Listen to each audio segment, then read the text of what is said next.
Þá komið að stefnuumræðu í bæjarstjórn og það umhverfisráð og formaður ráðsins Hjalti Jón Sveinsson hefur framsögu stefnuræðuna.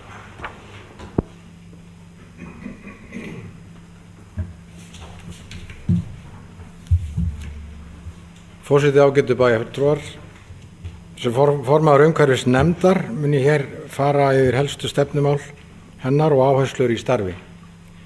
Umhverfismál hafa verið ofarlega á baugi að undanförnu hér á landi sem á alþjóðavísu, enda ekki vanþörf á. Þó það svo að umhverfið hefur ekki mátt standa í vegi fyrir hinni hröðu framþróun nútímans, en þegar ábjátar og rifa þar seglin verða þau líka stundum eitt það fyrsta sem verður fyrir barðina á niðurskurðarhnífnum. Í samstarfssamningi Samfylkingar og Sjálfstæðisflokks segir að umhverfismál í víðum skilningi, náttúruvernd og sorpmál heyri undir umhverfisnefnd. Leiðarljós staðadagskrár 21 sjálfbært samfélag sé jafnframt leiðarljós umhverfisnefndar. Stefnt verði að því að bæjarbúar geti notið náttúrulegs umhverfis meðal annars á verndarsvæðum á Glerárdal og í Krossanesborgum og að atvinnulífið verði sátt við umhverfið. Þá segir að áhersla verði lögð á að finna framtíðarlausn á sorpmálum Akureyringa, leitað verði eftir samstarf við önnur sveitarfélög nýjan urðunarstað þar sem meðhöndlun sorps verði samkvæmt reglum þar að lútandi og komið verði upp jarðgerðarstöð. Fylgt verði markmiðum minnkun sorps sem finna megi í svæðisáætlun Eyjafjarðar í sorpmálum. Grendargáum verði fjölgað og íbúar hvattir til heimajarðgerðar þar sem því verði við komið. Hvatt skuli til aukinnar flokkunar sorps við heimahús. Árlega verði veittar viðurkenningar fyrir árangur í umhverfismálum fyrirtækja í sveitarfélaginu, meðal annars með sorpminnkun. Áfram verði unnið með verkefni Hrísey sjálfbært samfélag. Margt af því sem fram kemur í málandasamningi þessum hefur gengið eftir að miklu eða einhverju leyti en annað síður. Á þeim vettvangi hefur það unnist að Akureyrarbær gekk úr sorpsamlegi Eyjafjarðar sem var til þess að það var lagt niður. Í staðinn var flokkun Eyjafjarðar EHF stofnuð og að mörgu leyti uppbygging þess fyrirtæki svipuð sorpsamlagsins sáluga með stjórn, framkvæmdastjóra og aðild allra sveitarfélaga. Meginhlutverk flokkunar að hafa umsjón með flokkun og urðun úrgangs á Eyjafjarðarsvæðinu. Þá var jafnframt Molt EHF stofnuð á sama grunni en að auki með aðild stærstu fyrirtækja svæðisins á sviði matvælaframleiðslu. Verkefni hennar að koma á fót jarðgerðarstöð fyrir hið mikla magn lífræns úrgangs sem til fellur einkum frá fisk- og kjötvinnslustöðum en einnig frá heimilum, fyrirtækjum og stofnunum. Tilstóð að stöðin tæki til starfa síðastliðið haust en ýmislegt hefur orðið til þess að verkið hefur tafist en gert ráð fyrir því að Molta muni hefja starfsemi á næstu vikum og má segja að með því verði stigið risastórt skref í förgun lífræns úrgangs á Eyjafjarðarsvæðinu. Væntum við mikils af starfi stöðvarinnar en fyrst sinn mun hún einungis taka við úrgangi frá matvælaframleiðslu. En auk þess þarf moltugerðin á ýmsum stoðefnum að halda eins og pappír, hrossataði og fleiru sem vafalaust verða ekki í vandræði að leggja henni til. Umhverfisnefnd hefur unnið mikla undirbúningsvinnu ásamt starfsmönnum framkvæmdadeildar bæjarins við að móta stefnu flokkun úrgangs og sorphirðu. Hefur sú vinna einnig farið fram að nokkru leyti í samráði við flokkun EHF. Og orðið bornir saman kostir þess að bjóða út sorphirðu og þess að bærinn myndi annast hana sjálfur í framtíðinni, var sá kostur talinn betri að fyrst sinn myndi sorphirðan vera áfram á hendi framkvæmdamiðstöðvarinnar enda hefur hún verið rekin af mikilli hagkvæmni. Fyrir ári síðan kynnti ég á vettvangi bæjarstjórnar stefnu umhverfisnefndar hér að lútandi, þar á meðal var hin svokallaða tunnuvæðing á dagskrá. Það voru kynnt þau áform að þegar reynsla væri komin á rekstur jarðgerðarstöðvarinnar yrði bærinn tunnuvæddur í grundvallaratriðum þannig að tunnurnar yrðu tvær, annars vegar fyrir sorp til urðunar og hins vegar fyrir lífrænan úrgang til moltugerðar. Þá var jafnframt gert ráð fyrir að moltugerðin hæfist síðastliðið haust. Nú hefur því seinkað svo að ekki raunhæft að hefja flokkun lífræns úrgangs frá heimilum nú. Umhverfisnefnd leggur aftur á móti til að það verði gert ekki síðar en að ári. Það má ekki bregðast. Við höfum ekki efni á því að bíða lengur með þetta brýna verkefni. Á móti kemur að við munum spara okkur plastpokakaupin sem kosta umtalsverða fjármuni og hefur verð á plasti farið mjög hækkandi að undanförnu. Akureyrarbær ásamt þeim öðrum sveitarfélögum við Eyjafjörð sem aðild eiga flokkun komu sér saman að semja við fyrirtækið að það ynni að því að finna nýjan urðunarstað fyrir úrgang í stað Glerárdals sem tekið hefur við öllum úrgangi langt árabil. Starfsleyfið þar rennur út nú í sumar og því mjög brýnt að urðun úrgangs verði fundið nýr staður sem allra fyrst. Við munum ekki sætta okkur við að starfsleyfið verði framlengt nema 1 ár. Engin lausn hefur verið fundin enn á þessu máli, því miður. En þó hafa menn komist að þeirri niðurstöðu að vegna kostnaðar sé ekki fýsilegt að flytja sorp til urðunar við Blönduós, eins og til greina hefði geta komið, né til brennslu á Húsavík. Þess vegna liggur fyrir að staðurinn þarf að vera hér í nágrenni. Hefur verið rætt við sveitarstjórnir þar sem þetta mál hefur verið reifað án þess að nokkur hafi gefið sig fram sem reiðbúin að leggja til land undir þessa starfsemi að svo konu máli, allavega ekki sveitarstjórnir. Reyndar munu einhverjir landeigendur hafa sýnt verkefninu áhuga, en það er ekki nóg að sveitarstjórnin leggja því ekki lið. Umhverfisnefnd hefur margoft bent á að ekki þýði að selja þessa hugmynd fyrr en við getum sýnt fram á að úrgangur til urðunar verði orðinn aðeins brot af því sem hann er í dag, eins og stefnt er að í samræmi við svæðisáætlun Eyjafjarðar í úrgangsmálum. Við nálgumst það markmið en enn þarf að flokka meira, auk þess sem allur lífrænn úrgangur verður að vera kominn í annan farveg. Nauðsynlegt er að gera flokkun aðgengilegri á grendarstöðum og ljúka tunnuvæðingu sem fæli meðal annars í sér að lífrænn úrgangur frá heimilum, fyrirtækjum og stofnunum færi til jarðgerðar í moltu. Með því móti yrði búið að útiloka neikvæða þætti sem fylgt hafa sorphögum til þessa, eins og vonda lykt og vargfugl.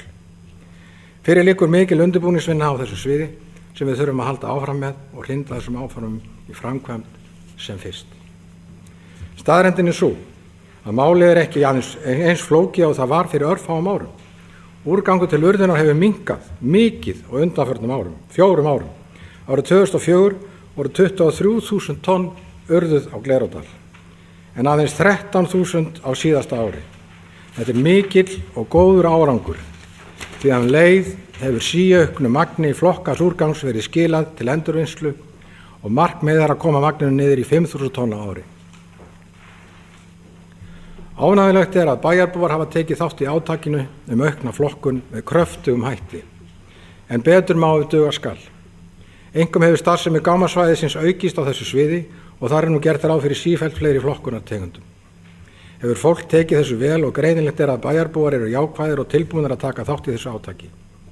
Með fyrrgreindum samningi við sveitarfélögin var flokkunni á hefur falið að annast gámasvæðið á Akureyri og grendargáma á öllu Eyjafjarðarsvæðinu. Stefna okkar hefur verið svo að fjölga grendargámum og höfum við jafnframt hvatt til þess að á grendarstöðunum verði unnt að taka við að minnsta kosti 5 mismunandi flokkum.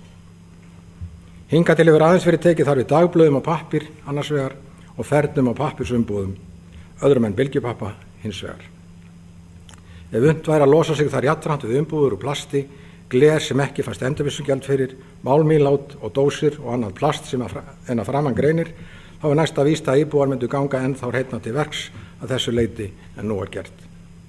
Því miður er ekki að sjá að af þessu verði alveg á næstunni.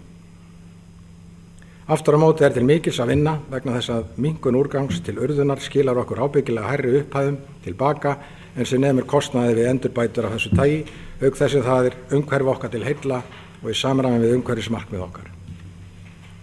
Mörg sveitarfélög hafa undanförnu gengið til samninga við sérhæfð fyrirtæki á þessu sviði sem hafa tekið að sér allt úrgangsferlið. Því miður eigum við ennþá talsvert í land. Nú síðast var nágrannasveitarfélag okkar Arnarneshrepur að leggja til endurvinnslutunnu á öll heimili. Reyndar hef ég fregnað að ekki sé með þann flokkaða úrgang til endanlegs frágangs og útskipunar á Reyðarfjörð, sem vissulega er eina útflutningshöfnin utan Reykjavíkursvæðisins. Hér á Akureyri hefur endurvinnslan eða sagaplast annast móttöku endurvinnanlegs úrgangs af ýmsu tagi og hefur vel tekist til. Að sögn er ekkert lát á starfseminni þar þó svo að verð á úrgangi til flokkunar erlendis hafi lækkað í kjölfar alþjóðakreppunnar. Engu að síður virðist þessi útflutningur ennþá standa undir sér.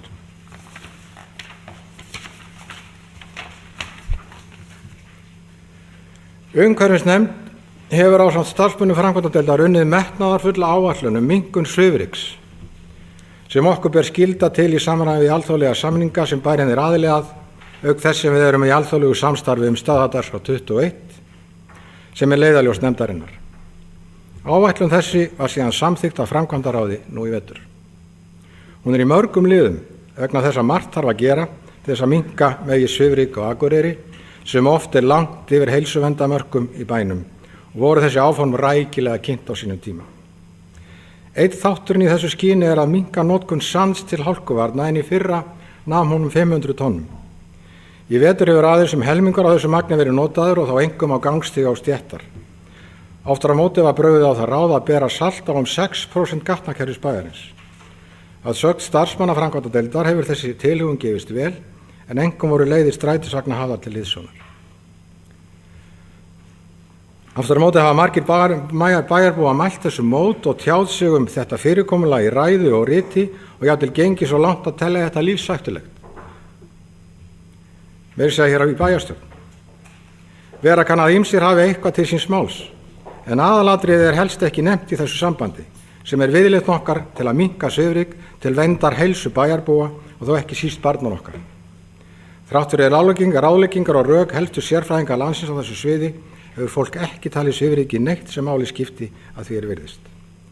Í tillögum okkar gert ráð fyrir því að þessi tilraun í vetur verði endurskoðuð og vera kann að farin verði önnur leið í framtíðinni.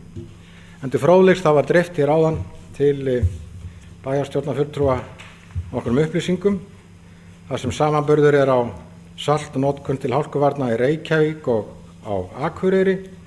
Þá kemur í ljós að saltnotkunin hér í vetur hefur verið 62 tonn en í Reykjavík 5.474 tonn. Og jafnframt þá kemur í ljós að þetta eru 46 kíló á íbúa í Reykjavík en aðeins 3,5 kíló á íbúa hér á Akureyri. Þannig að það ólíku saman að jafna. Aðrar tillögur minnkun svifryks lúta meðal annars að því að ganga frá vegöxlum og ófrágengnum malarsvæðum í bænum og bæjarfulltrúi Kristín Sigfúsdóttir kom einmitt inn á það áðan. Það geysileg svifryksmyndun af þessum sökum.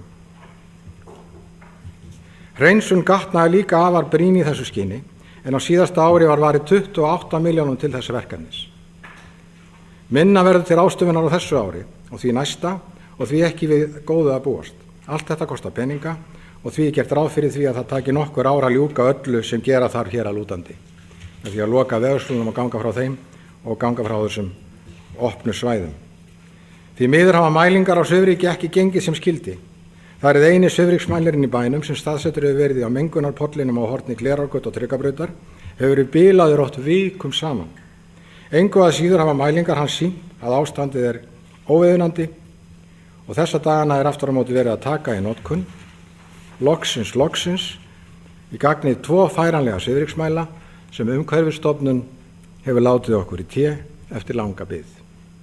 Ætlunin að hafa annan fyrstum sinn þar sem sá gamli staðsettur en hinn verði á mismunandi stöðum í bænum og fljótlega verða hafnar mælingar á svifryki við leikskólan Pálmolt.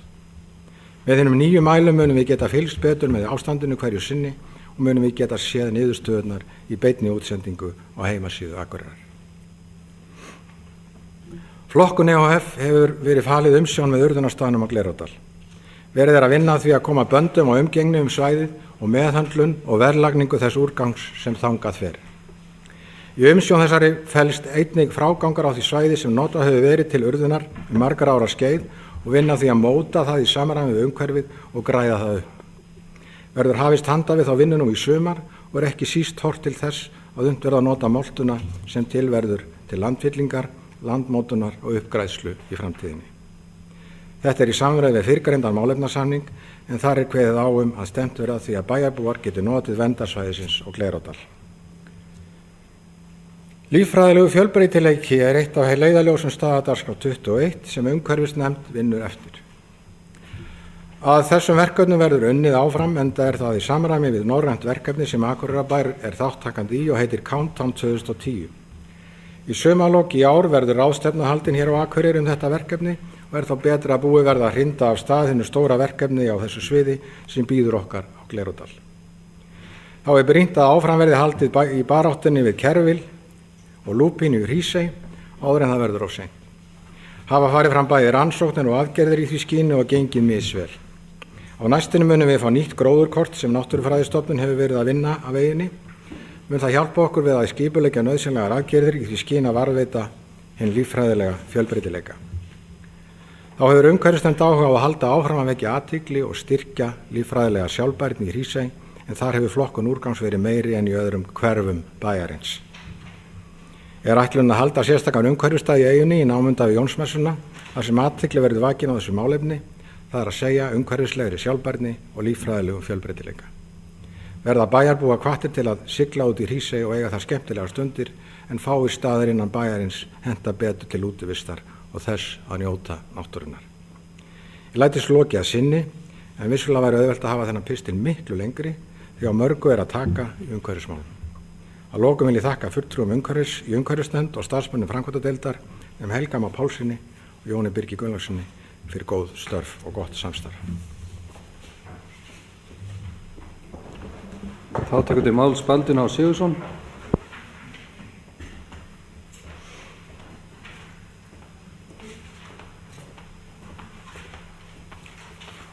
Forseti, ágætu bæjarfulltrúar. Ég vil þakka formanni umhverfisnefndar ágæta stefnuræðu og ég hef mikið álit á þessari nefnd og mér hefur fundist að starfsemi umhverfisnefndar hafi verið kröftug og markviss í vetur og er ósköp ánægður með þessa nefnd þó ég sé ekki kannski í öllu alltaf sammála þegar þeir fara að dreifa hér salti og öðru en mér finnst þetta að vera búið að vera kröftug nefnd. Nú, það eru mjög margir bæjarbúar að sjálfsögðu orðnir langeyir eftir að geta lokað urðunarstöðu på Glerárdal og það er auðvitað von. En þrátt fyrir að ítrekkaða tilraunir flokkunar í þá átt, þá hefur það bara ekki, því miður ekki tekist hingað til, en ég hef góðar vonir að á næstunni þá munum við finna stað þegar menn átta sig á því að þessi úrgangur sem hér ræðir verður á næstu árum sára lítill miðað við það sem hann var, verður lyktarlaus eða minni og mun hreinlegra á allan hátt. Leið og moltugerðin á Þveráreyrum verður komin á skrið og lífrænu úrgangi verður safnað þangað, þá verður vonandi hægt að koma því sem þarf að urða niður í 5.000 tonn af mun hreinlegri úrgangi. Flokkun Eyjafjarðar hefur unnið mikið og gott starf en aðstæður hafa breyst vegna efnahagsmistakana og allar aðstæður fyrirtækisins erfiðari. En að sjálfsögðu munum við koma þessum málum í gott horf á næstu 2-3 árum og með dyggum stuðningi umhverfisnefndar og flokkunar og samstarfi þeirra þá kvíði ég engu þarum. Hvað varðar aðgerðir gegn svifryki, þá veit ég að við getum náð árangri á því sviði án þess að halda áfram notkun salts í óþökk bæjarbúa á götu bæjarins með því að rykbinda vegaxlir, opin malarsvæði og moldarhauga, nota slit sterkara malbik í framtíðinni og draga úr sandburði með betri skipulagningu og notkunar á þvegnum grófkorna sandi svo leir og mold séu farin úr sandinu þegar hann er borin á. Einnig er afar mikilvægt að götusópar séu þá öflugir að þeir geti sinnt sínu hlutverki af fullu gagni og þvoi jafnframt göturnar leið og við sópum. Og ég held að þegar við förum að geta mælt svifrykið og séð hvar það er og hvað hægt er að gera á hverjum stað, þá eigum við að geta náð árangri þar í, því að það skal ekki dregið úr því að svifryk er stórhættulegt. Takk fyrir. Kristín Sigfúsdóttir tekur til máls.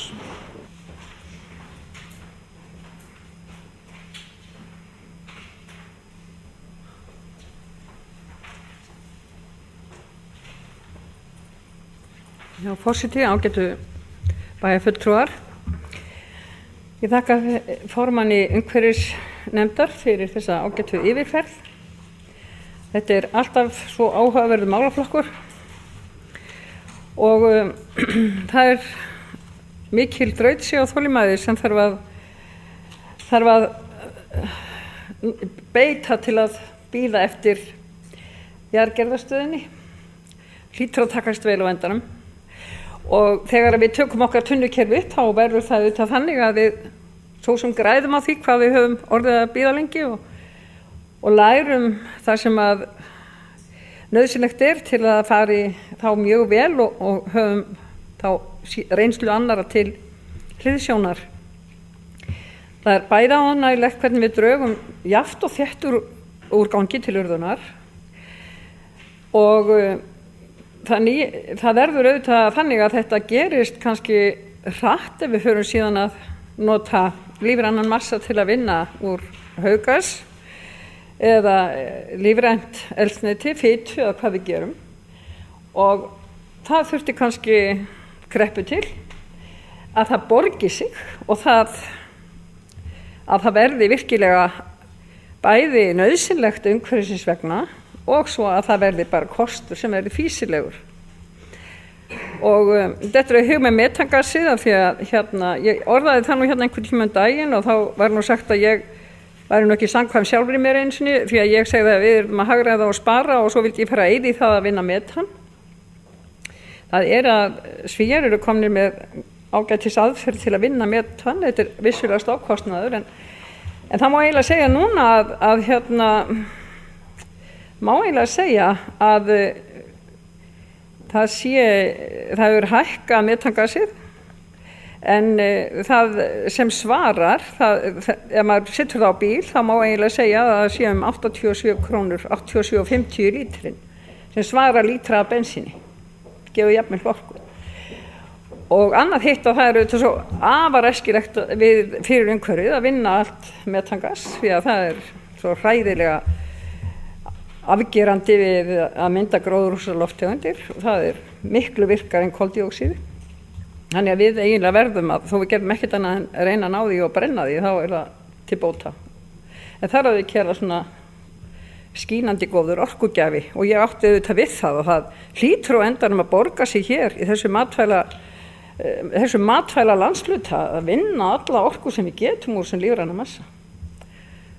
Og alltaf eitthvað nýtt. Svo fáum við bara fjölnota pizzakassa á endanum og hættum með þessar bréfbleiur. Nú ég ætlaði mér að minnast á þetta með svifrykið. Ég get ekki ég seti undir því, þrátt fyrir ráðleggingar og rök helstu sérfræðingar landsins á þessu sviði hefur fólk ekki talið svifrykið neitt sem máli skiptir af því virðist fólk. Er það bæjarbúar eða hvað? Eða sérfræðingar? Hvað átt við þarna? Það eru þetta háværar þessar raddir sem að vilja alls ekki nota salt og háværari afvel raddir kannski sem að fjalla það að þetta skipti engu máli. En ég get engan veginn setið undir þeirri umræðu. Ég hef kynnt mér málið þokkalega vel og ég veit ekki betur en að sé látt yfir 100 vísindagreinar núna svifryk sem eru að birtast og eru í smíðum og fréttir frá bandarísku umhverfisstofnuninni eru nú einmitt svo sláandi. Þar kemur auðvitað fram að lyfjanotkun eykst þessa daga sem svifrykið mest. Astmalyf og ofnæmislyf og annað slíkt. Og við verðum að sætta okkur við það þó að sé fúlt og sárt að horfa upp á það að þetta svona mikið vandamál hjá okkur, þá það bara staðreynd og þess vegna óska ég okkur innilega til hamingju með svifryksmælana. Það var þó tími til kominn og nú hefði ég viljað baka rjúma á tertu. Og það þannig að það svo gremjulegt að skyldi fara svona í vetur, einmitt þegar við gerðum þessa tilraun með salti. Þessa hungurlúsarsalti sem vorum að nota, að þá skuli mælirinn hafa bilað, trekk í trekk. En við því ekkert að gera og við gerum þá tilraun næsta vetur. Og það kemur þá í ljós hvort að verða þannig að það kemur fram listi til bæjarstjórnar sem vill salt og hinn sem vill ekki salt og einhverju þá sem vilja svart kaffi og einhverju sem vilja mjólk í og eitthvað svona. Ég ekki að hæðast að þessu, mér finnst þetta alveg ótrúlegt að setja það sem eitthvað stórmál þó við gerum þessa tilraun með saltið. Hitt svo annað mál. Þó hún hafi verið hálf ómarkviss tilraunin af því að mælirinn var bilaður, að þá að gera að skoða hvort að strætó hefur ryðgað að neðan. Nú strætó sem þessar leiðir og það ætti að vera augljóst. Við mælum ryðið, við skoðum það. Og ef það kostar eitthvað að ryðja þeirra þá ennþá betur eða bregðast við, það mæli hvar sem ég myndi skoða. Og þess vegna finnst mér það nauðsynlegt. Já, en það margt sem hefur auðvitað leitt til þess að maður horfir auðvitað með því, auðvitað horfir maður með hálfgerðum hryllingi á það að sko gróðurhúsalofttegundir það hefur aukist 24% hjá okkur losunin frá því 1990 og loftmengunin einmitt þetta og við til þess að við getum haldið okkar góða slagorði sko öll lífsins gæði þá eigum við eftir að gera þetta. Við eigum eftir að vinna miklu meira úr gasi, við eigum á lífrænum massa, við eigum eftir að minnka sorpið og við, af því að það alveg ótrúleg losun á gróðurhúsalofttegundir frá sorpum og frá urðum. Og við verðum einhvern veginn að finna þessu stað og ég tek svo sem alveg undir það. Hvað eigum að gera þá? Ef ári líður og við verðum ekki búin að finna stað. Það nú það. Við bætum síðan náttúrulega Grímseyjum í okkar líffræðilega fjölbreytileika eins og við höfum áður komið inn á og það gleðilega gerðist í vetur að það var settur upp starfshópur til að undirbúa það við getum löggilt Árósasamninginn sem einmitt samningur í umhverfissáttmála, alþjóðlegur sáttmáli sem að væri fenguraði fyrir okkur að löggilda, sem að tekur mikið á aðkomu almennings að umhverfismálum og samtvinnar umhverfisrétt og mannréttindi. Og við þurfum endilega að bregðast við og þetta samningur frá 98 og tímabært að við gerum það og ég bind vonir við að ný og góð ríkisstjórn geri það. Hún kom í Árósasamningnum á koppinn. Nú, ég tekið eitthvað annað en ég ætla nú ekkert að lengja þetta þannig en ég vil endilega við bregðast skjótt við einmitt með umhverfismálin í Grímsey og það verði nú bara hreinlega sko hægt að flytja það bara í einhverjum pínulitlum kössum sem á að fara til urðunar. Það verður nú bara jarðgerð og það allt á staðnum. Og því miður þá auðvitað erfitt að eiga við það. Þeir hafa náttúrulega ekki hitaveitu en við bara útbúum þá góða kassa til að máttu gera þar. Það ekkert annað. Það spennandi verkefni. Ég álít að það sé miklu meira aðkallandi að stöðva rofið við Drottningarbrautina en að hamast svona við að reyna að útrýma lúpinnu og kjörlinum í Hrísey en þó að það sem, ef ég á að bera saman 2 verkefni sem að þó mikilsvert en annað meira aðkallandi en hitt fyrst mér en það ekki gott að stökkva úr með í verkefni þegar það í tilraun en það eiginlega merkilegt hvernig hægt að horfa á þetta frá ýmsum sjónarhornum, hvað búið að reyna við að útrýma þessu illgresi þannig og hvað það erfitt. Alls konar efnum og gasi og ég tíð hvað og hvað. En það er margt sem hægt að skoða hér og svo eigum við eftir að venda og verðum að venda vel líffræðilegan fjölbreytileika líka í Krossaneslandinu og eins inn í votlendin okkar. Skiptir virkilega máli, einmitt þurfum við nú að telja og mæla vel þegar eru mikla breytingar í aðsí, bæði í veðurfarslegar og þegar að breytingar erum að fylla meira upp í flugvöllin og annað slíkt, við erum að fylgjast með öllum þeim breytingur sem geta orðið á lífríkinu. En ég læt þetta gott heita í bili, takk fyrir mig. Jóhannes Bjarnason tekur til máls.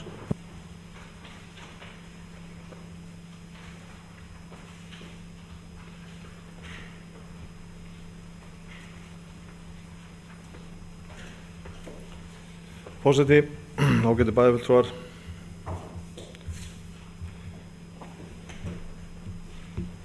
Ég heyri ekki betur, hæstvirtur forseti, en að bæjarfulltrúi Kristín væri að bjóðast til að slá í eina rjómatertu í fögnuði sínum yfir svifryksmælanum langþráðum. Ég velti fyrir mig hvort það nægur tími þessum eftir þessa funda, hvort hún fengi leyfi til að slá hann upp en ég bara vildi hafa orð á þessu því hún kemur þá bara með tertuna næst svo til að þetta gleymist nú ekki hér í þessar umræðum. Já, ég læt ummæli bæjarfulltrúa Sigrúnar sem vindum eyru þjóta sem og ég þakka formanni umhverfisnefndar eða umhverfisráðs. Það nú ekki alveg gott að henda reiður á hvort nafni ber að nota útsendum gögnum eða annar staðar, þá þetta kallað sig hverju nafninu, skiptir nú í náðutekja öllu máli. Það eru þetta fyrst og fremst 2 mál sem að hafa verið mest til umræðu í starfsviði umhverfisnefndar. Það breyttist auðvitað verksvið nefndarinnar mikið þegar að sorpmálin fóru þangað að hluta eða öllu leyti. Það ekki gott að segja nákvæmlega hvernig það skilgreint hjá meirihluta bæjarstjórnar. Framkvæmdaráð auðvitað hefur haft með þetta að gera líka. Það var lagt upp með metnaðarfullar breytingar í þessum málum sem síðan hafa tafist mikið, fyrst og fremst vegna efnahagsumhverfis og síðan auðvitað ýmissa þátta í þessu ferli sem að kannski að mínum að til sumir voru fyrirsjáanlegir þó aðrir vildi ekki viðurkenna en aðrir ekki, sem gera það auðvitað verkum samanlagt allt að við erum auðvitað komin seinna á veg með þetta verkefni heldur en allast var í upphafi. Það sem að gerir þetta erfiðast núna er auðvitað kreppan. Þetta orðið miklu dýrara heldur en að lagt var upp með og það hægir auðvitað á öllum framkvæmdum. Óvissu þættirnir sem að við kannski ræddum hér fyrir ári síðan og töluðum sem líklega möguleika inn í þennan málaflokk var til dæmis akstur með sorp í Skagafjörð sem að hefur svo komið í ljós að alveg óraunhæfur möguleiki. Sorpbrennsla á Húsavík, það kemur í ljós að það ekki raunhæfur möguleiki bæði vegna þess ástand sem á þeirri stöð og eins líka þessu magni og kostnaði. Þannig að við erum komin í raun og veru á þennan punkt enn og aftur. Hér hef ég sennilega 6-7 sinnum tekið þátt í þessar umræðu aftur með blessaðan Glerárdalinn og okkur vantar urðunarstað. Við erum komin á þann punkt aftur og þegar ég var nú að skoða þessi mál í gærkvöldi þá rifjuðust nú upp fyrir mér margar ræður og margar greinar sem sumir vilja nú sjálfsagt geyma neðarlega í skúfunni sinu núna, hvernig þetta myndi nú breytast með Glerárdalinn ef ákveðnir aðilar kæmust þar á málum, en nú það alveg ljóst að svo verður ekki. Glerárdalurinn við svo starfsemi verður þar áfram enn sinn og við sjáum ekkert fyrir endan á því og auðvitað vonum við að nágranna sveitarfélög okkar sem eru auðvitað besti kosturinn til þess að finna urðunarstað að þau láti af þessum mótþróa eins og kom hér fram í máli formannsins. Þá hafa einstakir aðilar sýnt þessu áhuga í sveitarfélögum en sveitarstjórnirnar hafa stöðvað það af sem náttúrulega afskaplega sérstakt og þetta setur málið auðvitað bara í þessa pattstöðu. Við erum stopp, Glerárdalurinn notaður áfram og þróunin í málinu stöðvast. Nú síðan eru útfærslu aðferðirnar gagnvart tunnuvæðingu eða grendastöðum. Þetta auðvitað ég raun og veru í mínum huga tiltölulega opið ennþá þó sé búið að taka ákveðna ákvörðun svona í grunninn.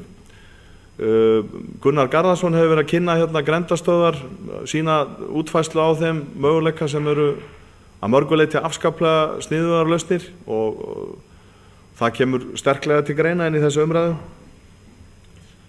Eitt hins vegar alveg ljóst að þrátt fyrir að það hafi orðið breyting á sorpmálunum til hins betra og fólk farið að flokka meira að þá þurfum við að stíga þetta skref lengra og auðvitað gerum við það. Þetta fyrst og fremst stóri spurning hvenar og hvenar aðstæður leyfa, ytri aðstæður leyfa að við komumst lengra í þessu máli heldur við erum komið núna. En eins og ég sagði áðan þá ýmislegt sem hefur tafið þetta og það sem hefur kannski flækt svolítið málið út frá mínum sjónarhóli sem nefndarmann í framkvæmdaráði að ég veit ekki alltaf skilin þarna á milli þessara nefnda. Við erum að fjalla sorpmálin í framkvæmdaráði og umhverfisráð samkvæmt skilgreiningu hér og til meðluta samkvæmlega með þetta á sinni könnu og ég ætla ekki að vera með fullyrðingar en ég vona að það tefji ekki málið, að það þarna óljós lína á milli sem að ekki gott að átta sig alltaf nákvæmlega á hvernig liggur. Því verður hins vegar ekki á móti mælt að þessi mál hafa þokast í betri vegar þó að margt hafi auðvitað farið öðruvísi heldur en ætlað var þegar lagt var á stað og stærsti tappin núna, stærstu tappandi tveir eru þessir að það annars vegar urðunarstaðurinn og hins vegar auðvitað fjárhagsmálin sem að gera þetta allt flóknar og erfiðara og það verður svo bara komið í ljós hvernig þessu reiðir af með lúkningu á því. Formaðurinn minntist áðan á aðgerðir gegn svifryki og eins og við höfum rætt hér áður úr þessum ræðustól þá hafa fá mál verið þess valdandi að stærri yfirlýsingar hafa verið gefnar hér á þessum ræðustól í vetur heldur en meintur saltaustur á götur bæjarins. Öll heilu 62 tonnin af salti sem búið að ausa á götur bæjarins. Þetta skemmir skótaug. Það lífsins ómögulegt að halda byggingum hreinum. Þetta svíður upp malbyggi, þessi lútur. Og í versta fall hann hreinlega lífshættulegur. Salti hreinlega drepur fólk. Þetta yfirlýsingar sem hér hafa verið gefnar á þessum ræðustól. Ég ætla ekki að gera lítið úr því að þeir sem hafa sett sig í skoðunina hinum megin, þeir hafa svo sem ekkert verið að draga af sér heldur og velja lungu frekar en lakk og svo framvegis. Það hefur bara gengið frekar rólega að fá svona skynsamlega, yfirvegaða, rólega umræðu þetta mál. Þessi 62 tonn af salti. Og ef við skoðum nú þennan samanburð aftur á þessum gögnum sem hér voru dreifð, það sem vel á 17.000 tonn eru dreifð í Reykjavík en 62 hérna. Þetta einhverstaðar milli 3 og 4 kíló á hvern bæjarbúa. Það nú allur austurinn. Ég laðist í örlitla rannsóknarvinnu út af þessum saltmálum. Ég ræddi meðal annars við verkefnisstjóra eða yfirmann hjá ISS sem sér hreingerningar hér á mörgum stórum byggingum og laði fyrir á þessa einföldu spurningu: hefur verið erfiðar að þrífa byggingarnar hjá okkur í vetur heldur en undanfarin ár? Svarið var einfalt: nei, og þeir áttuðu sig ekkert á af hverju ég var að spyrja þessu. Ekki finn ég fór að útskýra fyrir þeim að ég var að forvitnast hvort að salti spilti þar eitthvað fyrir. Ég ræddi við nokkra húsverði í stórum byggingum, ræddi við starfsfólk í byggingum sem að gríðarlegur umferðir í eins og til með sundlauginni. Ekki orðið vart við þetta. Þetta hefur eins og verið þessa eðlis þessu umræða hjá hávarustu andstæðingum saltsins að þetta logandi eitur sem þetta salt að það eyðileggur bókstaflega allt sem það kemst í. Það sem við erum að gera að við erum að þreifa okkur áfram með hálkuvarnir. Við byrjuðum núna í haust með að nota þessi örfáu tonna salti og við ætlum að minnka sandinn. Við erum að þreifa okkur áfram, það var ekkert mikil þekking á þessu hérna, hvernig best var að nota þetta. Ég hef alltaf litið á þetta sem nokkura ára tilraun til að minnka sandnotkun og finna þá leið sem heppileg. Það getur svo vel verið að salti sé ekkert góður kostur þar uppi staðið. Ef við finnum ekki niðurstöðu sem að þeir sem að best þekkja til eru sátti við. Kannski þurfum við að minnka það eitthvað, kannski þurfum við að auka það. Kannski þurfum við að blanda á einstaka stað saman salti og sandi. Þetta verður bara komið í ljós. Við erum bara að þreifa okkur áfram með þetta. Og með við erum að skoða þetta og nota þetta litla magn, þá verðum við líka að halda umræðunni svona innan þokkalega skynsemismarka að mínum mati. Nú, bæjarfulltrúi Baldur minntist á því áðan að hann væri ánægður með starf umhverfisnefndar á þessu ári. Ég hef í heildina séð verið það að mörgu leyti. Það hefur verið svona aukin áhersla á ákveðna málaflokka, svo sem kannski öðruvísi áhersla líka, vakin athygli á hlutum sem að þarft var á að gera, samanber umhverfis átak og fleira. Þessi mál hafa verið meira í umræðunni, líklegast að hluta til líka því að sorpið komið inn í málaflokk og það bara mjög að hinu góða.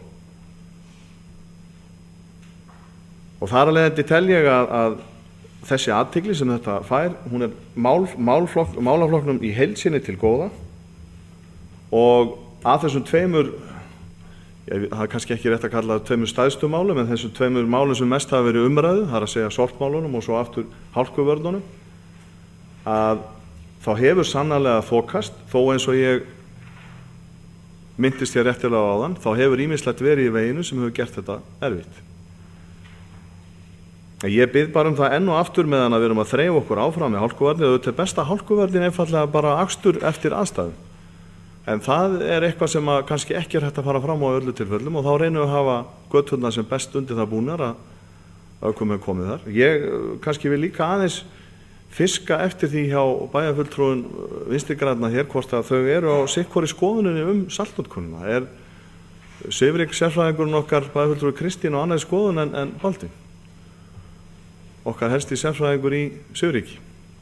Að lokum þetta, ég hélt að Vinstri-hreyfingin grænt framboð yrði fyrr búin að sækja aðild að Evrópusambandinu áður en að við fengjum Svifryksmælana. Ég var alveg búin að gefa upp alla von. En þeir eru komnir og loksins getum við farið í þokkalega vísindalegar athuganir á því hvernig þetta reiðir af og hverju þetta breyti sem við erum að gera, þanga til höldum við vinsælum, stórum slagorðum bara niðri sem ganga vel í fólk sem er á móti saltaustrinum og skoðum hvernig þessum rannsóknum framvindur. Hermann Jón Tómasson tekur til máls.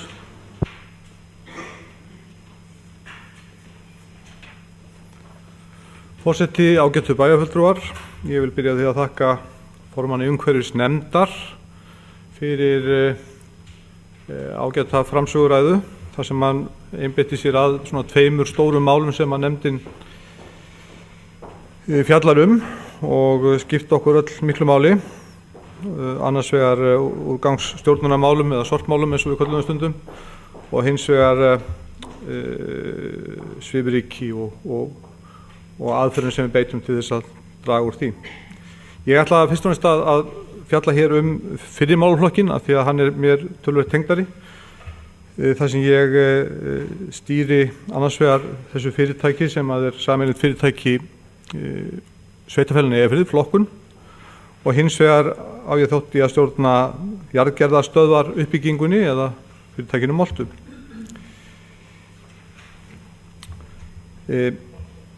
Ef við hugsun nú svona aðeins það hvernig við lögðum línur varðandi þennan málaflokk fyrir þetta kjörtímabil þegar lagt var upp, þá var megin hugmyndin auðvitað svo að við vildum vinna því og stefndum að því að loka urðunarstað á Glerárdal eins fljótt eins og kostur væri.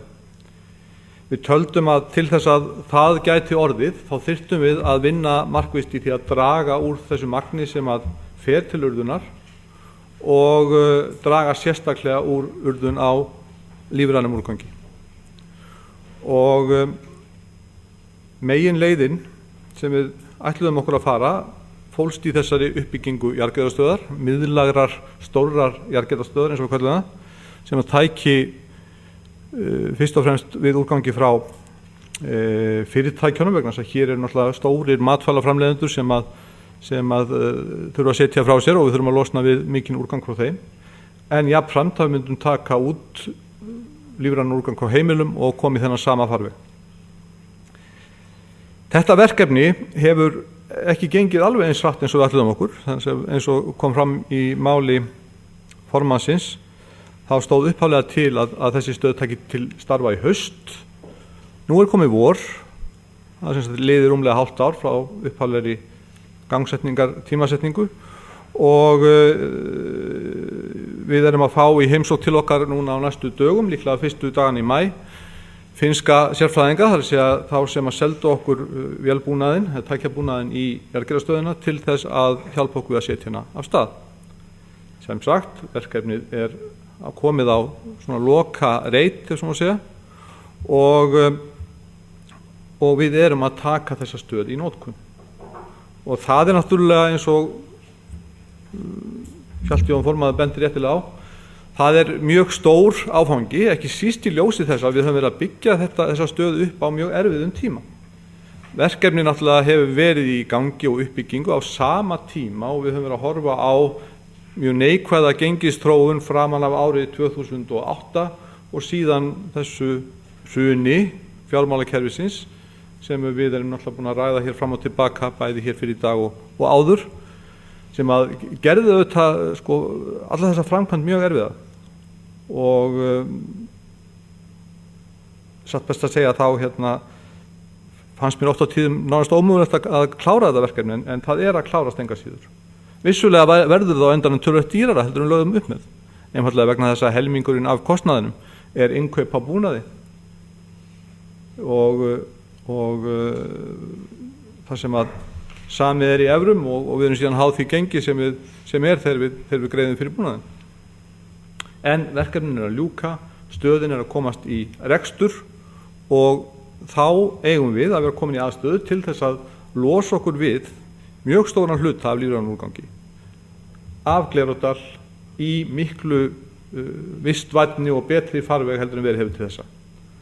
Sem sagt, þetta skref sem var svona lykil skref í öllu þessu ferli, við erum loksins að geta tekið það núna.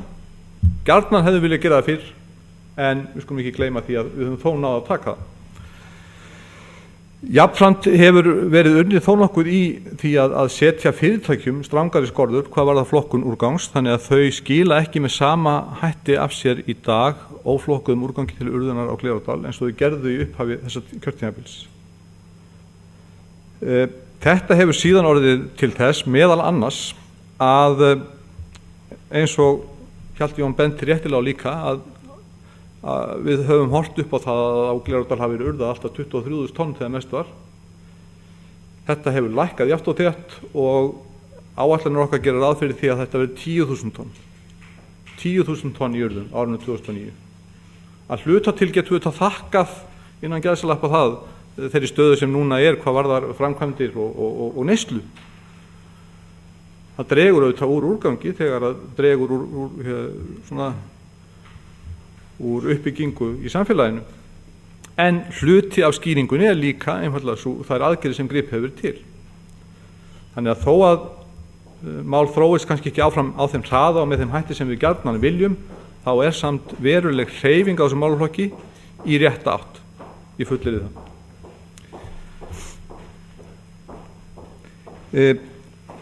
Varðandi síðan umfjöllun bætta aðstæður til flokkunar frá heimilum, þá er það vissulega rétt að það er á því sviði sem við höfum ekki náð að gera þá hluti sem við gjarnan vildum vera búin að gera. Að skapa heimilunum aðstæður til að koma frá sér flokkuðum úrgangi. Það er eiginlega annað af þessum stóru verkefnum sem við þurfum að ná að vinna betur fyrir lok þessa kjörtímabils. Hefur gengið hægar, tunnuvæðingamálið er hluta því og við bara einfaldlega frestuðum framkvæmdum hluta til vegna jarðgerðarstöðvar, að hluta til vegna kostnaðar. Vegna þess að við vorum með þessar áætlanir uppi fyrir þetta ár, sama ár og við vorum að skera verulega niður varðandi fjárhagsáætlun á öllum sviðum. En þarna hefur þó verið farið í það að útbúa gámasvæði með þeim hætti að þar er orðið mun auðveldara að skila af sér ýmsum flokkum heimilisúrgangs heldur en áður var.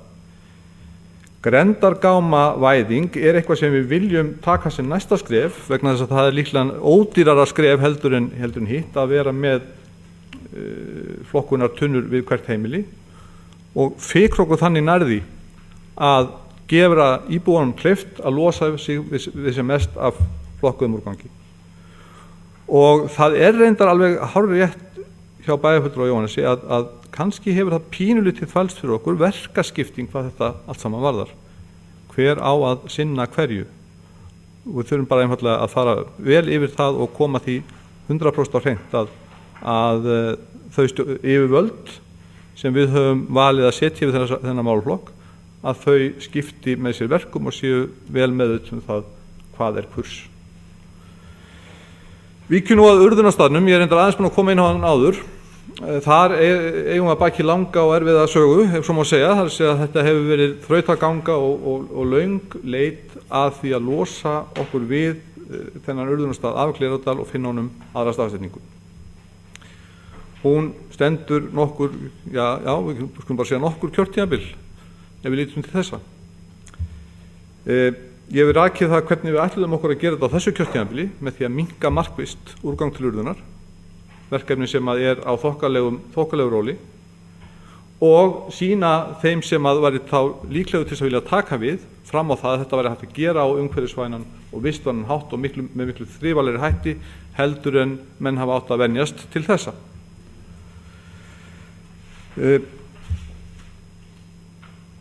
Núna á síðasta ári þá fórum við í fundaherferð með sveitarfélögum hér á svæðinu og í sjálfu sér eru sveitarfélögin, ég tek ekki undir það sem hér hefur aðeins komið fram að það séu sveitarfélögin sem standi beinlínis í vegi fyrir þessu. Þetta er kannski eitthvað samspil á milli íbúa og sveitarfélaga en það er allavega ljóst að þrátt fyrir þá fundaferð sem að við forsvarsmenn flokkuna fórum í, þá kom engin niðurstaða hvað var urðunarstaði firðinum. Á þessum sama tíma þá, eða svona síðastliðið haust, kom upp áhugi og vilji til þess að skoða hvort að mögulegt var að leysa þessi mál í stærra samhengi, það er að segja finna urðunarstað eða förgunarstað sem að þjónaði Norðurlandi öllu jafnvel eða stærri hluta Norðurlands og flokkun í samvinnu við sveitarfélögin í Skagafirði eða fulltrúa þeirra og sveitarfélögin í Þingeyjarsýslum og í rauninni í samvinnu við Þróunarfélag Austurlands líka lét framkvæma hagkvæmni skoðun á þessu hvort að sameiginlegur urðunarstaður eða sameiginleg brennsla væri málið. Og eins og hér hefur komið fram, þó að þessi skýrsla hafi ekki verið gerð formulega opinber, þá liggja lokadrögin fyrir og í þeim kemur náttúrulega fram að kostnaðurinn við þetta er töluvert meiri heldur en ef hægt væri að koma upp slíkum stað hér. Og töluvert meiri, þá er ég að tala 60-70% ef við tölum sameiginlegan urðunarstað í Húnavatnssýslum eða mörkum Skagafjarðar og Húnavatnssýslum. Og þetta setur okkur vissulega svolítið aftur vegna þess að auðvitað bundum við vonir við það að þarna væri ákveðin lausn sem við ættu kannski að horfa til dæmis í ljósi þess að á Suðvesturhorninu eru menn að horfa á mjög stórt svæði og ætla að leysa þetta í mjög stóru samhengi þar. En þannig að niðurstaðan ákveðin vonbrigði en hún hjálpar okkur þó í þessu öllu saman þannig að við getum þá ýtt svona möguleikum út af borðinu ef menn eru sammála það að þetta er of dýrt þá bara ýtum við til hliðar og segjum ok, þetta hefur verið fullkannað það er einfaldast, eðlilegast og það sem við erum að gera felst í því að byggja upp hér á þessu svæði og við höfum skapað betri forsendur til þess að það geti orðið heldur en við höfðum þegar við lögðum upp. Við erum búin að minnka úrgangi til urðunar verulega, við erum búin að stofna fyrirtæki og koma að stað starfsemi sem að tekur við lífræna hlutanum, þeim hluta sem að fólk vil síst fá í urðum og við eigum að eiga mun auðveldara með að finna annan stað í staðin fyrir urðunarstaðinn og Glerárdal nú en við gerðum í upphafi þessum tímabils. Þannig að þó svo að hlutirnir gangi ekki á þeim hraða sem við vonuðust eftir, þá hafa þeir samt gengið og við skulum ekki gleyma því. Varðandi síðan umræðu sem aðeins kom hér upp metangas og metangasvinnslu þá geti bara upplýst það að flokkun er í samstarfi við Orkusjóð, Orkusetur og Mannvit að skoða metangasnotkun vinnslu á urðunarstaðnum og ég vil ítreka það að við skulum ekki líta á sveitarfélögin hérna í kringum okkur sem einhverju óvin okkar í þessum efnum. Þau vilja vinna með okkur og ég held að við munum finna sameiginlega lausn á málinu með þeim. Takk fyrir. Sigrún Stefánsdóttir tekur til máls. Forseti, ágætu bæjarfulltrúar, byrjaði að þakka formanni umhverfisnefndar fyrir ágætis stefnuræðu. Hér hefur margt verið rætt og farið ítarlega yfir stefnuræðina af þeim bæjarfulltrúum sem hafa komið hérna upp en mig langar samt að leggja mitt að mörkum í þessari umræðu. Það var eitt af stefnumálum Samfylkingarinnar í kosningabaráttunni fyrir 3 árum að hætta að urða á Glerárdal og ég ætla rétt að vona það við náum því fyrir lok kjörtímabilsins. Ég upplifa það þessa vegferð okkar sem söguna endalausu. Þetta bara gengur ótrúlega brösulega að finna nýja urðunarstað og mér finnst það ákaflega sorglegt ef við náum því ekki. En það sem gert hefur verið á þessu kjörtímabili svona þróun í það átt að ná þessu markmiði. Það var alveg rétt ákvörðun á sínum tíma að ganga úr sorpsamlagi Eyjafjarðar og stofna flokkun Eyjafjarðar EHF. Ég held að það er bara mjög rétt skref á sínum tíma. Þá fór málið á stað, Það er líka mjög ánægjulegt hvað hefur minnkað það sorp sem urðað og uppi áformum að minnka það mun meira, og ég held að það sé eitt af stærstu skrefunum í það átt að finna lausn á því máli að hætta að urða upp á Glerárdal, því að auðvitað langur vegur frá því að koma að setja urðunarstað sem tekur 23.000 tonn í staðinn fyrir 5.000 tonn. Það bara mjög mikill munur þar á ársbasis. En ég mjög ánægð með þetta starf sem hefur farið fram, og ég held að það sé haldið mjög vel á spöðunum þó svo að þetta gangi hægar en til stóð, en oft á tíðum það þannig að góðir hlutir gerast hægt, og ég hef trú á því að lokum náum við þessu í þann farveg sem við ætlum okkur. Ég tel að bæjarbúar séu mjög tilbúnir til þess að fara í flokkun. Það mín skynjun á þessu máli að meira og minna allir séu tilbúnir. Börnunum innrætt þetta í skólakerfinu, og ég held að þegar við erum tilbúin til að koma þessu á stað, 2 tunnum við hvert heimili, eða þá að geta tekið á móti með víðtækara hætti en við gerum í dag, ekki bara dagblöð og fernur, að þá séu bæjarbúar alveg tilbúnir að takast á við þetta. En auðvitað ger ég mig líka fyllilega grein fyrir því að fjárhagsstaða bæjarins gæti haft áhrif á þetta ferli, en koma tímar og koma ráð, og við bara förum í þetta verkefni þegar við getum. Við hættum þessu ekkert. Svo að sorpmálin eru bara í ákaflega góðu ferli. Ég ánægð með að Molta muni taka til starfa fljótlega. Ég held að það sé bara mjög gott fyrir, ekki síst fyrirtækin í bænum, að geta komið frá sér úrgang í réttan farveg. En hvað var það Svifryksmálin og saltmálin? Þetta er nú meira sem við fengið bæjarfulltrúar nafnlaus bréf í vetur, eða myndir og kort út af þessu, og þetta jaðrar við að verða trúarbrögð, salt eða ekki salt. Og ég held að okkur hafi svolítið mistekist að tengja umræðuna saltburð og svifryk saman. Og ég held að það sé svolítið sorglegt. Ef við hefðum náð að tengja það betur saman, að við erum að gera þessa tilraun með saltið til þess að draga úr svifryki, draga á notkun og sandi, að það væri kannski meiri jákvæðni í garð saltsins. En einhvern veginn hefur saltið bara fengið neikvæða umræðu allt of mikið, eða svona mun háværari umræðu. Hinir bara hafa hljótt sem eru hlynntir saltinu, og eins og tölur bera vottum sem var sagt frá áðan, munurinn Reykjavík Akureyri, þá þetta sára lítið salt sem hefur verið borið á hlutfallslega miðað við á höfuðborgarsvæðinu. En við þurfum einhvern veginn að kynna þetta meira í þessu samhengi, að saltburðurinn hafi áhrif á svifrykið, hversu mikið magn svifryk í gangi, til þess að fólk átti sig á því hver tilgangurinn að jaðra við að maður upplifa það að fólk haldi bara við sem að gera þetta, eða taka þessa ákvörðun bara til þess að hrella á þeim. Það sé bara algjörlega tilgangslaust og bara einhvers hendistefna, en það ekki svo. Og bara lokum að segja það að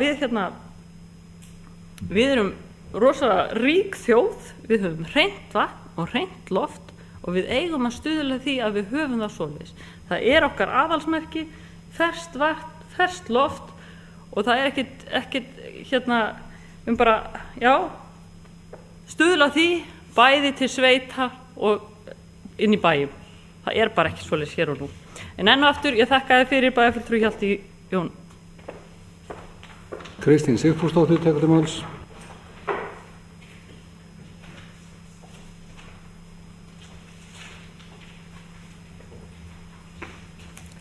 Já, forseti og góðir bæjarfulltrúar. Ég ætla aðeins að byrja á því að árétta það að ég held að Þetta ágæta fyrirtæki heitir nefnilega Flokkun Eyjafjörður EHF, af því að ég marg kváði þegar að Eiður Guðmundsson við vorum að skrifast á út af verkefnum, og þá kallaði hann þetta Eyjafjörður, Flokkun Eyjafjörður EHF. Kannastu við það? Og þess vegna stendur að við tölum hér Flokkun Eyjafjarðar, en einhver tíma var hér til Verslun Eyjafjörður. Þetta var einhver gömul. Ég er ekki sátt við þessa beygingu, en ég beygi mig fyrir því sem gert og ég veit ekki betur en þetta heiti Flokkun Eyjafjörður.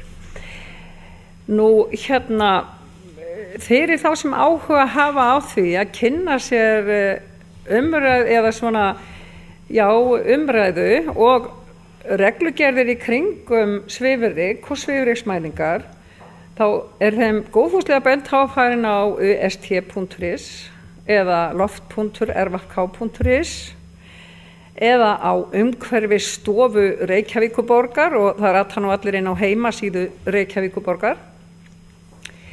Vegna þess að ég held og veit að við eigum eftir að uppfæra umhverfisvísa fyrir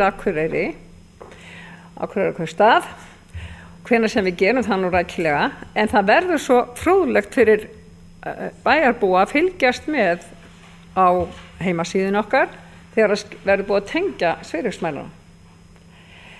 Og þá hægt að fylgjast með, og það það sem að við stendur til auðvitað í framtíðinni, að hafa umhverfisvísana aðgengilega, og þá vona ég að það verði bókstaflega helst aldrei, eða sem allra sjaldnast sem kemur út viðvörun að það verði mikið svifryk hér í bænum, og þeir sem eru viðkvæmir lungum skulu bara halda sig heima.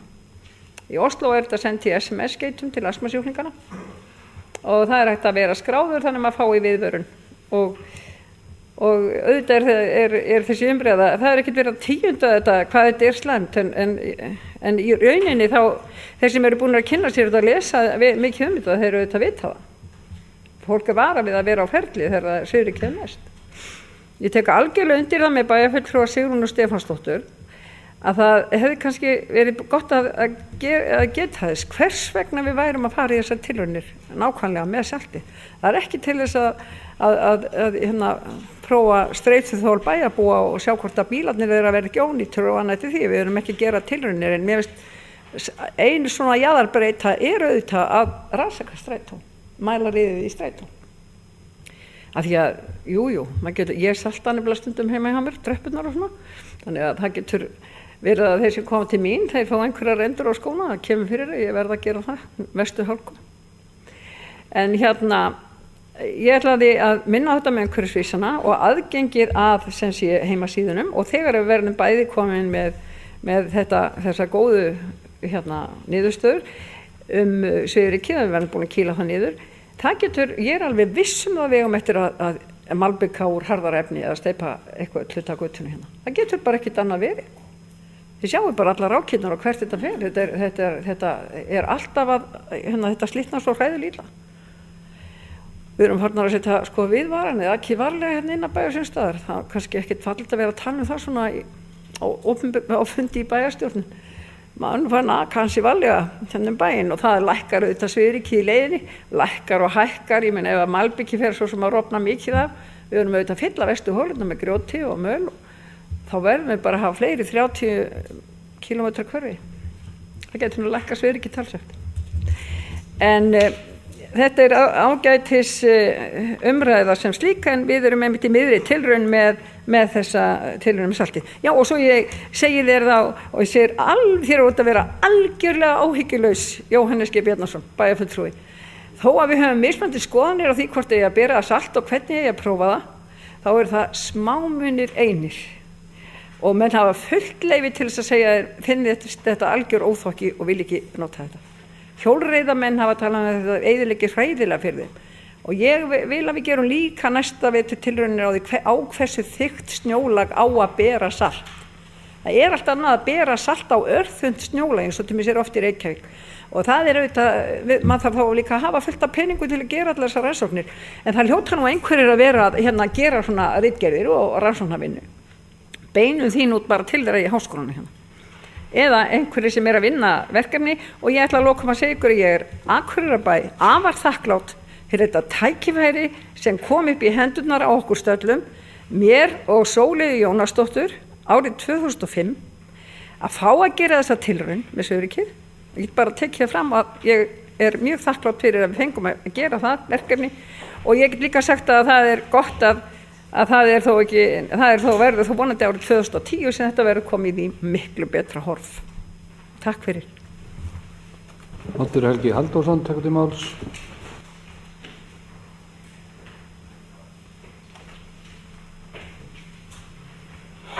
Forseti, góðu bæjarfulltrúar, þakka bæjarfulltrúa Hjalta Jóni fyrir þessa yfirferð. Það nefnilega þannig þegar þetta mál ber á góma þá hafið þið öll svör. Í mínum huga þetta ekkert sérstaklega áríðandi núna. En þegar vera að ræða um kjör heimilanna og hvar við að spara og hagræða, þá ekki eins mikið lausnir. Ég held að almenningur í bænum hafi miklu meiri áhyggjur af því hvernig það ætla að borga af lánunum sínum, af húsunum sínum, heldur hvort það verði urðað upp á Glerárdal 1 eða 2 viðbót. Það mín skoðun. Ég veit að ykkur með alltaf finnst ég vera umhverfisböðull og óábyrgur í þessu máli, en ég held að þetta sé bara satt. Ég held að sé ekki margir Akureyringar sem missa svefn yfir því hvort að svifryksmælirinn sýnir að svifryki sé aðeins svo mikið þennan daginn hinn. Hins vegar veit ég það og veit það, og þið veit ég líka, það eru margir sem missa svefn yfir öðrum áhyggjum hinn bænum. Þessi tilraun með saltið sem við erum alltaf að tala um, og bæjarfulltrúar hérna koma hérna upp í púltið og segja að það nú skemmtilegt að menn myndu nú halda þessu á skynseminótum. Þá eiga þeir auðvitað að gera það líka, ekki bara alltaf til þess að við hinn gerum það. Þessi tilraun sem búið verið að gera hérna gjörsamlega marklaus að mínum huga. Gjörsamlega marklaus. Ég skal nefna ykkur nokkrar ástæður fyrir því. Fyrir að fyrsta þá var auðvitað dregið úr hálkuvörnum. Það var náttúrulega númer 1. Það var dregið úr hálkuvörnum. Og það máttu auðvitað gera því að ég alveg sammála því. Við jösum á bæði borð allt mikið að salti. Auðvitað hefur bara að fara fram á það að menn sem keyra hérna á þessum göttum okkar, þeir bara keyra eftir aðstæðum. Það hefði bara mátt minnka sandausturinn. Það hefði mátt gera eins og bæjarfulltrúi Baldvin segir, það hefði mátt komið hreinni sand. Svo líka annað sem ég tek eftir vegna þess að ég bý við strætisvagnsleið og það ekki nema von að strætisvagnabílstjórarnir séu ánægðir vegna þess að þær hafa aldrei nokkuð tíma, ég fullyrði það, þær hafa aldrei verið verkar eins vel og í vetur. Það bara gott. En það auðvitað gert kannski til þess að hafa áhrif á niðurstöðurnar.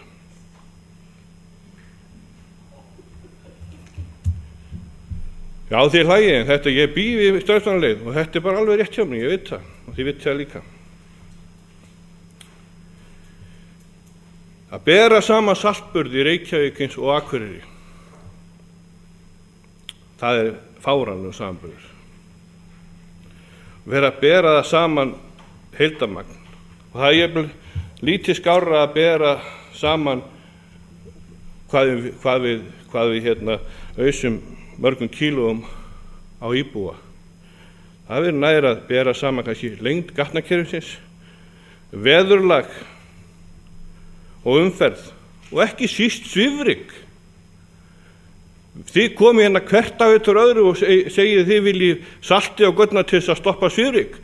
En ég veit ekki betur en það heyrist jafn oft eða oftar það að svifryk sé allt mikið í Reykjavík. Þrátt fyrir þennan saltaustur og þó ég sé að bæjarfulltrúi Kristinn hristir hausinn, þá hlusta ég nú oft á fréttir og ég get ekki betur séð að þetta sé svona. Ég hef heyrt 62.000 kíló af salti hérna á götuna. Það bara töluvert mikið. Það eru 10 stóri vörubílar. Og við erum að tala það að þetta séu 3,5 kíló á íbúa. Þetta er miklu meira heldur en notum í grautin. Allir Akureyringar, allt árið. Þannig að þetta er ekkert smotteri. Og auðvitað við hlustum auðvitað bara á það sem við viljum heyra. Og ég beini þessum orðum mín til Jóhannesar bæjarfulltrúa vegna þess að ég held að hann velji sér viðmælendur þegar hann er að spyrja út í saltið vegna þess að þetta er akkúrat þveröfugt við þau viðbrögð sem ég fæ frá þeim húsvörðum hérna sem ég tala við hérna í bænum og frá þeim sem vinna við ræstingar í húsum hérna í miðbænum til dæmis, og ef hann ekki trúir mér þá skal ég líka bjóða honum heim í forstofu og leyfa honum að sjá þetta. Þetta er nefnilega töluvert mikið. En eins og ég segi, ég ætla ekki að fara að þenja mig hérna byrjandi á því að segja að það eru önnur mál sem að hafa meira vægi hérna í bænum heldur en salti núna. En þessi leið okkar til betra lífs eru það í gegnum þetta allt saman og líka í gegnum urðun og auðvitað þakkar Guðsgjafar þakkarvert að við erum þannig að hugsa miklu meira umhverfið, en ég hef samt sem áður ekkert sérstaklega miklar áhyggjur af þessu akkurat núna. Við erum búin að urða upp á Glerárdal frá því að elstu menn voru ungir og hvort það er 1 ár í viðbót til að 2 eða 3, það skiptir ekki neinu máli. Þetta er líka alltaf að minnka sig verið með hana. Ég laði til þetta mörgum árum að við færum bara urða bara fyrir okkur sjálf þarna, ekki hinna, þá myndi þetta endast miklu lengur. Þannig að heildina litið, þó að ég sé þessi umhverfisböðull og ekki sammála ykkur með saltið og ekki eins stressaður yfir fráveitunni þó að fari nokkri lollakúkar hérna óbeitlaður út í fjörðin nokkra mánuði ári í viðbót, þá hef ég ekki sérstaklega miklu áhyggjur af því.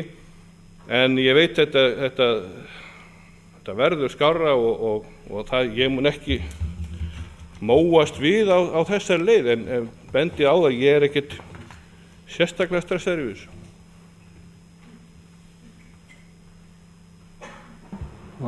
Orðið er laust.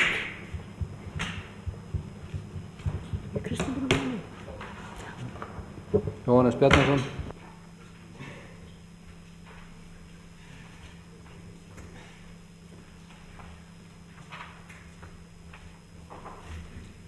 Forseti, góðir bæjarfulltrúar.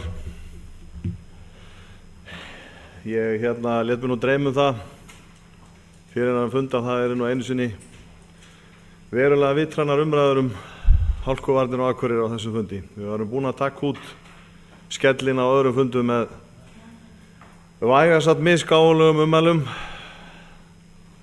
og yfirlýsingum saltið, en mér var ekki ósk minni, það er alveg ljóst. Ég átti að hafa valið mér viðmælendur. Ég talaði við yfirmenn hjá hreingerningarfyrirtæki sem að þrífur hér margar stærstu byggingar bæjarins. Þaðan hef ég mér upplýsingar. Ég ræddi við starfsfólk sundlaugarinnar, íþróttahúsa, skóla. Var ég að velja með viðmælendur? Við hverju átti ég að tala fleiri? Átti ég að koma í forstofunni hjá Oddi, bæjarfulltrúa Oddi háttvirtum og fá samanburð þar? Ég ætla bara að biðja aftur það sem ég sagði hér áðan, að þessi umræðum þetta, hún verði svona bærilega vitrænu nótum. Og það bætist nú í flokk undarlega yfirlýsinga að fara að bera saman efni salt sem krydd út í graut og efni salt sem hálkuvarnir. Þá held ég að þessi nú ná alveg nýju vítum enn einu sinni og einhverju sem engum gat dottið hugar. Nefn í þessu tilfelli háttvirtur bæjarfulltrúi Oddi Helgi. Samsæri með aukinn mokstur til að fá hagstæðari niðurstöður á hvernig þetta... Ég vildi gjarna fá að vita hvaða aðilar það eru sem standa að því að vera með samsæri í betri mokstri. Oddur Helgi sagði ráðan, hann blés á þessar umræður hér umhverfismáls að fólki í bænum hefði áhyggjur af skuldum og það hef ég líka. Mér heyrist hann hafa miklu meiri áhyggjur af þessum rúmlega 60 tónum af salti hins vegar, miðað við innihald ræðunnar. Mér vitanlega hefur ekki verið neitt samsæri það að auka mokstur á strætóleiðum til að fá betri eða hagstæðari niðurstöðu. Menn eru bara að þreifa sig áfram þetta, marg viðurkennt hjá þeim sem að þátt tóku í upphafi, að þeir höfðu ekkert allt og mikla vitneskju það hvernig þetta bera sig af. Það fer að sjálfsögðu eftir veðurfar og öðru sem að við erum að reyna að átta okkur á hvernig best er eiga við þetta. En mér varð ekki að þessari óskunni núna, það ljóst, og það eru komna nýja vítir í þessu umræðu sem mér hafði ekki órað fyrir að væri þetta brydda upp á.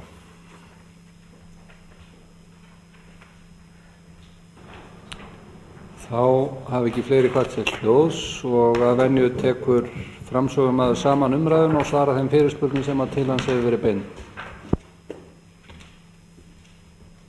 Forseti, hafa getur bæjarfulltrúar. Aðeins að skauta svona yfir umræðuna sem hafa nú að flestu leyti verið mjög uppbyggilegar og málefnilegar. Þangað til hérna undir það síðasta þegar bæjarfulltrúi Oddur Helgi talaði að fólk misti ekki svefn. En mér heyrðist nú vel á honum að hann væri farin að hefði semst sofið illa mjög í vetur vegna salt austursins og strætóleiðana og að einhverjir hérna forsvarsmenn í umhverfismála bæjarins leggi á ráðin að hérna falsa niðurstöður ánægjuvogarinnar meðal starfsmanna strætisvagna Akureyrar sem hafa lýst yfir mjög mikil ánægju með þetta fyrirkomulag og eins að þá hefur það komið í ljós að það hefur ekki reynst neitt erfiðar að þrífa vagnana í ár heldur en verið hefur að undanförnu. En það var gaman að heyra hvað bæjarfulltrúi Baldvin er jákvæður í dag, enda sól hækkað á lofti síðan við tókum þessa umræðu síðast. Metangasið er góðra gjalda vert og mjög spennandi verkefni framtíðarinnar og það er víst alveg ábyggilegt að það er mikið magn af metangasi eða gasi í jörð á Glerárdal og svo náttúrulega öll haughúsin í Eyjafirðinum. Það er ekkert lítið sem kemur í þau. Þannig að þetta er eitthvað og áskalað ósi stemma, þannig að við ættum kannski að geta beint þessu í eitt farveg, þannig að af þessu verði í framtíðinni. Nú, merkilegt, skemmtilegt þetta árósasáttmála, mjög spennandi fyrirbæri. Það sem verið er að leggja að jöfnu umhverfisrétt og mannréttindi, vegna þess að það eru mannréttindi að geta lifað í góðu og heilbrigðu umhverfi. Og við eigum að stefna því. Jóhannes spurði talaði að bæjarfulltrúi Jóhannes ræddi að það væri kannski svolítið óljós skilin milli umhverfisnefndar og framkvæmdaráðs, eða það er að segja að verkaskiptingi væri svolítið óljós og það er alveg rétt, en ég hef nú litið svo á að minnst hvort ég reynt að skilja þetta þannig að hlutverk umhverfisnefndarinnar væri fyrst og fremst að væri stefnumótun, fólkin í stefnumótun sem væri síðan lögð fyrir eins og framkvæmdaráð, samanber stefnumótun í mörgum liðum minnkun og svifryki og það fannst mér koma mjög vel út og vera að skýra þetta kannski þessa verkaskiptingu nokkuð vel.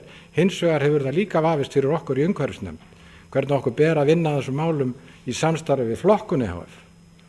Það hefur svona svolítið, þar er mikinn svona, það þarf að laga til.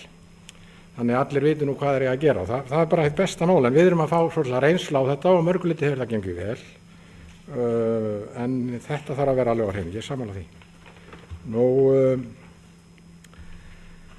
ég held að það sé svolítið mikið gert úr því úr kostnaði við tunnuvæðinguna. Ég held að kostnaðurinn sé ekki mikill og við eigum eftir að fá það margfalt tilbaka og hvet enn og aftur til þess og við í umhverfisnefnd að það verið drifið í henni á næsta ári. Þrátt fyrir allt og allt og allt. Og þrátt fyrir það að bæjarbúar hafi nú áhyggjur á skuldunum sínum sem vissulega er hárrétt hjá Oddi Helga, þá eigum við ekki að láta umhverfismálin lönd og leið og láta þau sitja á hakanum.